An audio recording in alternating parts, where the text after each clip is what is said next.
Okay, I want to talk about perhaps the most underrated book I've ever read, and that is The Science of Getting Rich. And it's a very short book. I think it's around like 70 pages, I want to say.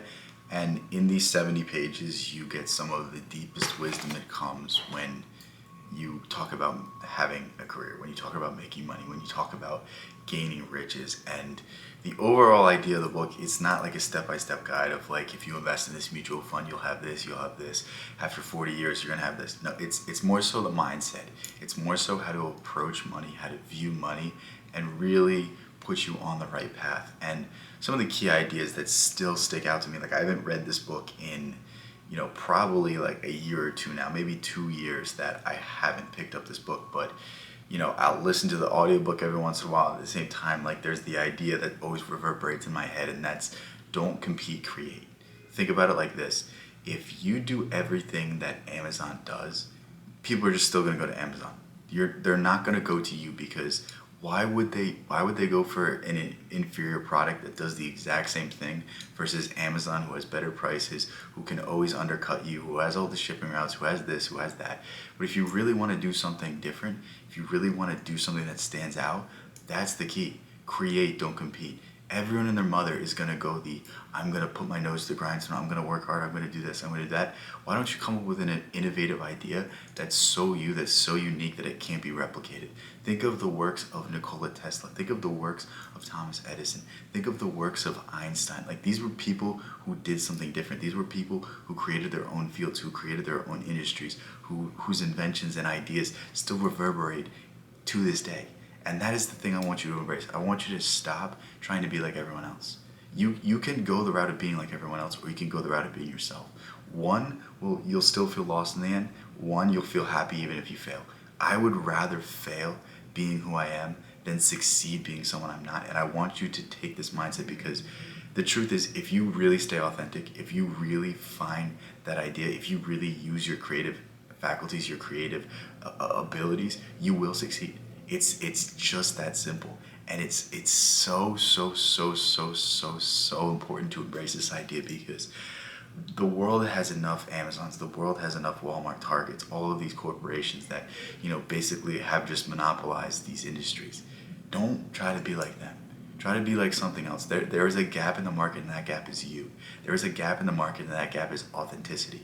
Nowadays, it's never been more important to have an authentic brand, to have an authentic company, to actually care about your customers, to actually care about the well-being. What if you could provide a better service through your hospitality?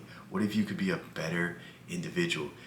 It's so simple to me, and it's so right in front of us, but for whatever reason, we don't understand it. For whatever reason, we don't contemplate the importance and the significance of this. Another very, very important idea of this book, very, very similar to As Man Thinketh, very, very similar to Neville Goddard, but before you can do anything, you must think it. To hold it in your hand, you must first see it in your mind. You must first imagine it. That's what William James, the father of American psychology, said. And prior to any accomplishment, you must first picture it. And this is the thing that we don't really put our attention to. We don't really put our time into ourselves. We don't put our time into who we are, into who we want to be, into the things that we want to accomplish. That is the key.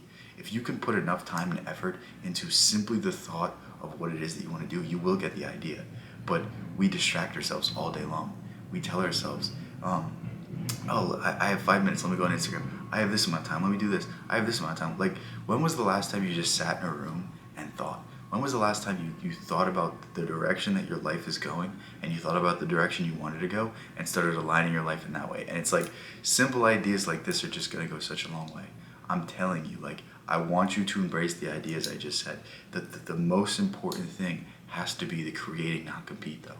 It's a really, really hard day and age to get a job. Do you think you're going to get a job having the exact same resume, having the exact same talking points, going in the interview saying the exact same thing as everyone else? Or are you confident that if you go into a room and just show your true character, show who you truly are, show how genuine of a person you are going to get the job? Like, you know what I mean? It's a very backwards world we live in, where it's like, we want the handout. Why don't you do more? Why don't you feel like you get the worst end of the deal? Why don't you do things in a manner that allow you to set yourself apart in such a selfish world. Set yourself apart in such a world where everyone is out for themselves. Why don't you be selfless in a selfish world? I'm telling you, it will go so far. And these little ideas, these little principles are all encapsulated in this book. And this book does it so well that I really urge you to pick this one up. This is a book that I'm sure you can get it on for free online.